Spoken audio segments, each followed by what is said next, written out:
네, 안녕하세요. 안경잡이 개발자입니다. 지난 시간엔 이렇게 간단하게 동적 메모리에 대해서 기본적인 내용을 한번 다뤄보는 시간을 가졌는데요. 말 그대로 동적이라는 의미는 어떠한 메모리를 이렇게 유연하고 그리고 체계적으로 더욱더 효과적으로 관리할 수 있는 그러한 방법 자체를 이렇게 내포하고 있는 단어라고 할 수 있다고 말씀드렸었죠. 그래서 이렇게 동적 메모리를 할당받아서 이러한 사용하는 기법 자체를 마치 수납 공간에서 물건을 꺼내는 것과 비유해서 설명을 했었죠. 그래서 그만큼 반드시 free 함수를 이용해서 명시적으로 반납을 해줘야 되는 것 또한 이야기를 해줬었어요. 그래서 이렇게 다양한 실습을 해보면서 실제로 포인터를 이용해서 어떻게 동적 메모리를 효과적이고 더욱더 체계적으로 관리할 수 있는지에 대해서 공부를 해보는 시간을 가졌습니다. 이번 시간에는 동적 메모리를 더욱더 활용해서 심화적으로 한번 학습해보는 시간을 가져보려고 합니다. 이렇게 동적 메모리 활용을 공부해볼 거고요. 익숙해질 때까지 반복하는 게 굉장히 중요하다고 생각을 합니다. 자, 동적 메모리 할당 기술은 C 언어에서 고급 프로그램 개발이 이루어질 때는 빠질 수 없는 부분이라고 할 수가 있어요.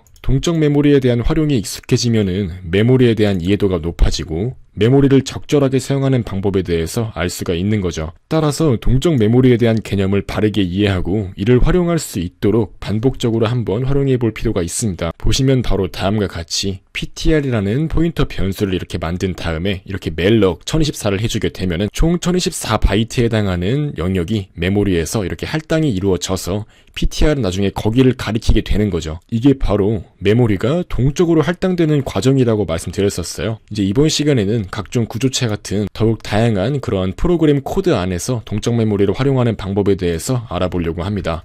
동적 메모리를 바르게 활용할 수 있는 능력을 기르기 위해서는 다양한 예제를 통해서 동적 메모리를 활용해 볼 필요가 있겠죠. 자, 이번 시간엔 이렇게 두 가지 예제만 해봄으로써 동적 메모리 활용 부분을 한번 공부해보고 C 언어의 전반적인 기초 문법을 맞춰보는 시간을 가지려고 합니다. 사실 동적 메모리 활용은 그때 말씀드렸듯이 C 언어의 기초 문법 중에서는 가장 마지막 부분이라고 할 수가 있고 동적 메모리까지 정확하게 활용할 수 있는 수준이 되면 그때부터는 이제 정말 C 언어의 기본적인 문법을 뗐다고 할 수 있기 때문에 그 다음부터는 이제 자료 구조나 알고리즘 등의 더욱더 심화적인 내용을 공부할 수 있는 단계가 된다고 말씀드렸었죠. 자, 먼저 동적 메모리를 이용해서 구조체를 다루어보는 실습을 한번 해보겠습니다. 바로 이렇게 dev C++을 실행해서 하나의 소스 파일을 만들어주고 이렇게 그때 말씀드렸던 것과 같이 동적 메모리에 필요한 스탠더드 라이브러리 헤더 파일까지 이렇게 넣어주시고요. 이제 메인 함수에서 return 제로까지 넣어줌으로써 이렇게 기본적인 코드가 잡혔어요. 이제 한번 다음과 같이 구조체 동적 메모리 할당이라고 이제 이렇게 이름을 지어주고 소스 파일을 한번 저장해 줄게요. 그 다음 이제 다음과 같이 최근에 배웠던 구조체의 기억을 한번 되살리셔서 한번 구조체를 만들어 보도록 할게요. struct book이라고 만들어 주시고 이렇게 구조체 자료형을 하나 선언해 주도록 하겠습니다. 자, 일반적으로 book이라는 즉 책에는 어떠한 속성이 들어갈까요? 보통 책의 번호가 따로 정해져 있겠죠. 그 다음에 뭐 책의 저자 이러한 다양한 정보가 있겠지만 이번 실습에서는 이렇게 단순하게 책의 번호와 이렇게 책의 제목만 book이라는 구조체의 속성으로 한번 넣어보려고 합니다. 이제 다음과 같이 구조체를 한번 동적 메모리 할당을 해볼게요. 지난 시간에는 int형과 캐릭터형만 동적 메모리를 할당해서 사용을 해보았는데요. 이번 시간엔 이렇게 struct book에 해당하는 포인터 변수를 만들어서 이렇게 구조체를 한번 할당을 받아서 사용해 보려고 합니다. 자, struct book 한 다음에 포인터 넣어주시고 이제 그만큼 메모리에서 할당을 해주는데 총 2개의 book 구조체 변수가 들어갈 수 있는 공간만큼 이렇게 할당을 해주겠습니다. 그 다음 이렇게 만약에 이렇게 할당에 실패했다면 다음과 같이 동적 메모리 할당에 실패했습니다라고 메시지를 출력할 수 있도록 해주고요. 이렇게 프로그램 종료하는 것까지 해주면은 완벽하다고 할 수가 있죠. 그 다음에 이제 다음과 같이 해주겠습니다. 지금까지 구조체 변수에 특정한 속성값, 즉 특정한 내부 변수값에 접근을 하기 위해서는 이렇게 P점을 찍어서 이렇게 넘버 이런 식으로 접근을 했었죠. 하지만 구조체 포인터 같은 경우는 이렇게 화살표 모양을 만들어 주셔서 해당 변수에 접근할 수가 있습니다. 이런 식으로 해서 P에 해당하는 구조체에 넘버라는 변수에 1이라는 값을 넣어준 거예요. 그 다음에 이제 이런 식으로 이 P라는 구조체에 타이틀이라는 값 또한 이렇게 초기화를 해주겠습니다. C 프로그래밍이라고 이렇게 한번 넣어줄게요. 이렇게 C 언어 프로그래밍이라는 이름을 가진 책이라고 만들어주고 그 책의 번호는 1번이라고 이렇게 만들어주는 거예요. 그 다음 다음과 같이 P 플러스 1 이건 지난 시간과 동일합니다. P가 가리키는 거는 이렇게 두 개의 공간을 만들었을 때 첫 번째 구조체 변수에 해당하는 거고 P 플러스 1 같은 경우는 두 번째 구조체 변수에 해당하는 거라고 할 수 있겠죠. 이제 다음과 같이 number2라고 이 number라는 변수에 2라는 값을 넣어주고 그 다음에 이렇게 두 번째 구조체 변수에다가 이 제목 부분엔 다음과 같이 데이터 스트럭처라고 넣어주겠습니다. 자료구조라는 과목 이름이죠. 자, 이렇게 넣어주시면은 각각의 구조체 변수에 값들이 들어갔다고 할 수가 있는 거예요. 총 두 개만큼 변수를 할당해 주어서 이렇게 첫 번째 구조체 변수, 두 번째 구조체 변수 이렇게 하나하나씩 값들을 초기화를 해줬다고 할 수가 있습니다. 구조체 변수, 이 북이라는 게 두 개가 들어갈 수 있는 마치 배열이라고 할 수가 있는 거죠. 이렇게 총 두 개만큼의 책 정보가 들어갈 수 있는 배열을 만들어줬다고 할 수가 있어요. 이제 다음으로는 현재 자기가 관리하고 있는 모든 책에 대한 정보를 출력하는 함수를 한번 만들어 볼 건데요. 다음과 같이 void show book이라고 함수명을 지어주겠습니다. struct book 한 다음에 포인터 p를 넣어주시고 int n을 넣어줄게요. 이 n이라는 거는 총 책의 개수를 의미하고 이건 말 그대로 여기서 만든 것과 동일하게 북이라는 구조체를 동적 메모리에 할당한 그 포인터 변수 자체를 이렇게 넣어준 겁니다. 이제 다음과 같이 해주겠습니다. int i를 만들어 주시고 i는 0부터 n까지 1씩 더해 나가면서 다음과 같이 출력해 줄 수 있도록 합니다. 번호 %t는 이렇게 %s라고 넣어주는 거죠. 그 다음 이제 p 플러스 i의 number 값과 p 플러스 i의 타이틀 값을 하나씩 이렇게 출력을 해주는 것입니다. 다음과 같이 다시 이제 메인 함수로 돌아와서 아래쪽에 show book을 이렇게 해주면 됩니다. 그리고 free p를 해줌으로써 모든 프로그램이 다 이렇게 작동을 완료하고 끝날 때 이렇게 동적 메모리 할당을 해제해주는 것입니다. 이렇게 해주면 이제 완벽하게 프로그램이 작동하겠죠. 한번 다음과 같이 실행을 해보겠습니다. 그럼 이렇게 첫 번째 책은 C 프로그래밍, 두 번째 책은 데이터 스트럭처 이렇게 나오는 것을 알 수가 있고요. 이렇게 구조체와 포인터를 이용한 동적 메모리를 한꺼번에 쓰고 이렇게 사용자 정의 함수까지 활용을 해서 정말 지금까지 C 언어에서 배웠던 모든 문법이 이 안에 들어가 있다고 할 수가 있을 정도로 많은 내용을 한번 다루어 보았고요. 지금 작성한 이 프로그램의 전반적인 내용을 다 이해한다면 C 언어의 기본적인 문법은 정말 기본적인 기초 문법은 거의 뗐다고 할 수가 있는 거예요. 네, 아무튼 이렇게 구조체 포인터 변수의 동적 메모리 할당을 이용해서 간단한 프로그램을 작성해 보았습니다. 자, 이제 마지막으로 해볼 예제는 동적 메모리를 이용해서 2차원 배열을 다루어 보는 건데요. 사실 여기까지는 강좌에서 다루어 봐야 될지 고민을 많이 했는데요.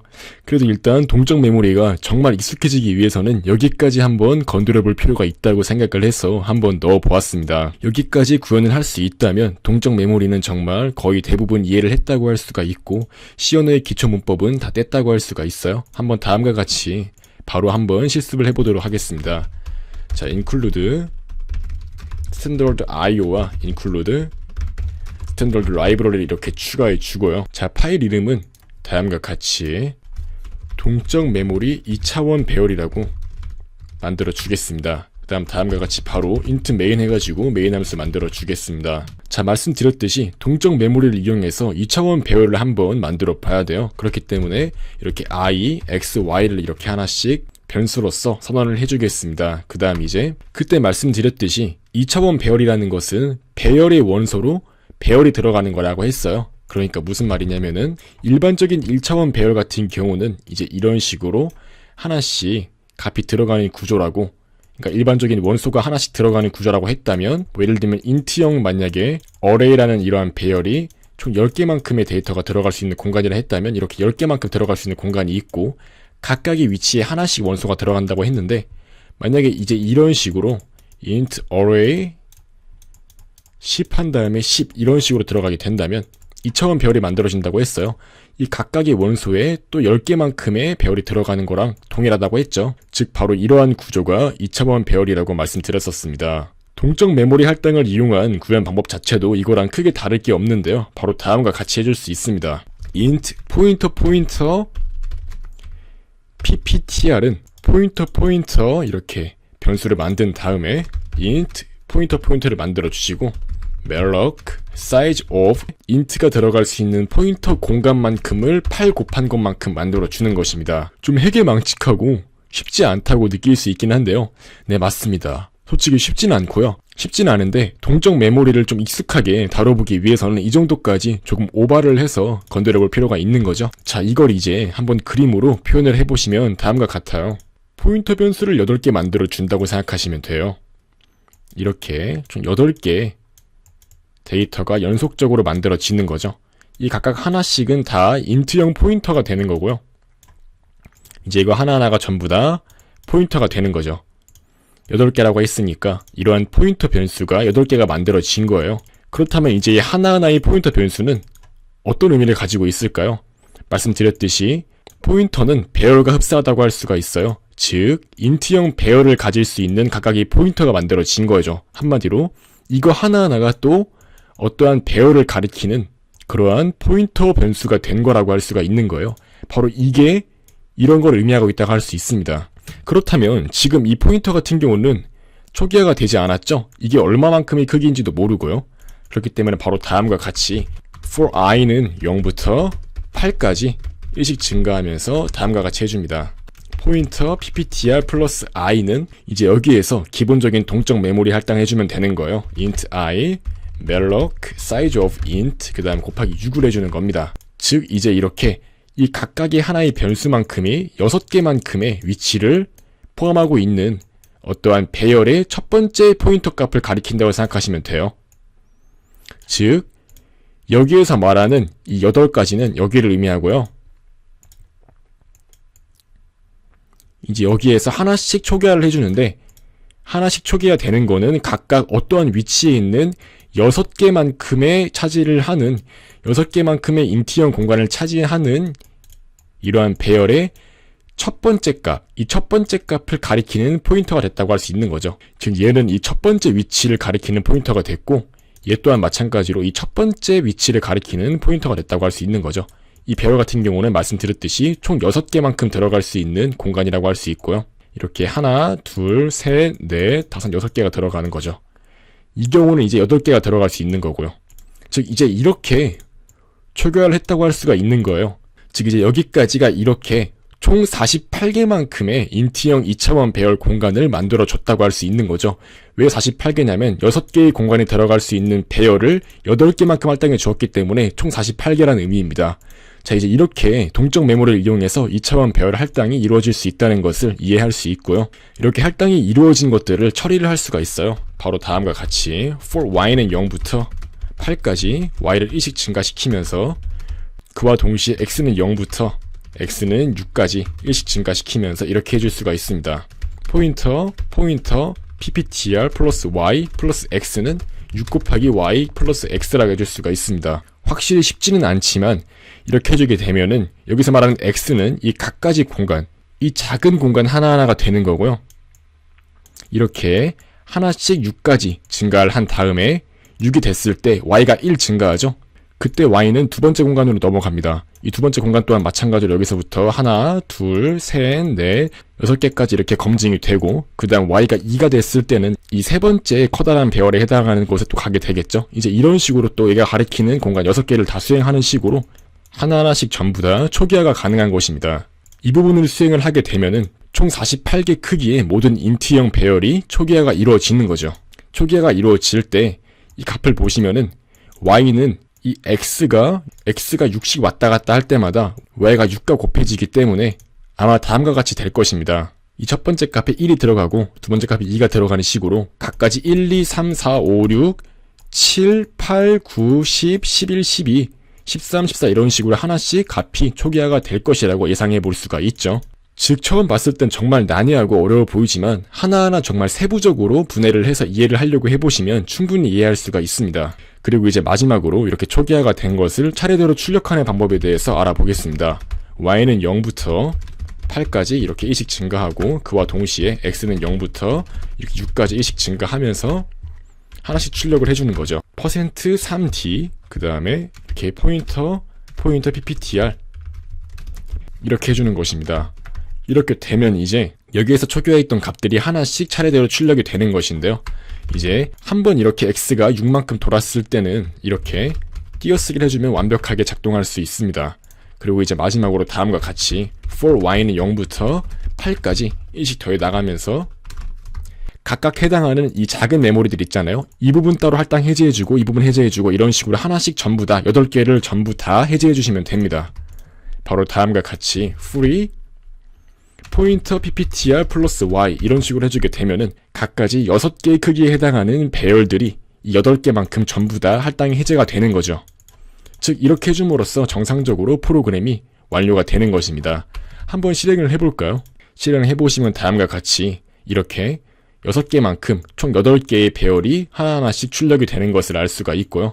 이렇게 전부 다 출력이 된 이후에는 정상적으로 메모리 할당을 해제하고 프로그램이 종료가 되는 것이죠. 네, 이제 한번 이렇게 동적 메모리를 어떻게 한번 다방면으로 활용할 수 있을지에 대해서 공부를 해보았는데요. 정말 동적 메모리 자체는 개념 자체가 쉽지는 않지만 이렇게 동적 메모리를 확실하게 이해를 한다면은 전반적으로 프로그램이 메모리를 어떻게 잡아먹고 메모리를 어떻게 활용하는지에 대해서 이해를 할 수가 있고, 그러한 개념이 트이게 되면은 그때부터는 정말 웬만한 프로그램에 대한 이해도가 상당히 높아진다고 할 수가 있어요. 말씀드렸듯이 C 언어에서 동적 메모리는 가장 마지막에 배우는 가장 마지막 단계의 문법이라고 할 수 있고, 이제 여기까지 다 공부를 마쳤다면 자료 구조나 알고리즘과 같은 더욱 심화적인 내용을 공부할 수 있는 거고 기초 문법이 다 끝났다고 할 수 있는 것입니다.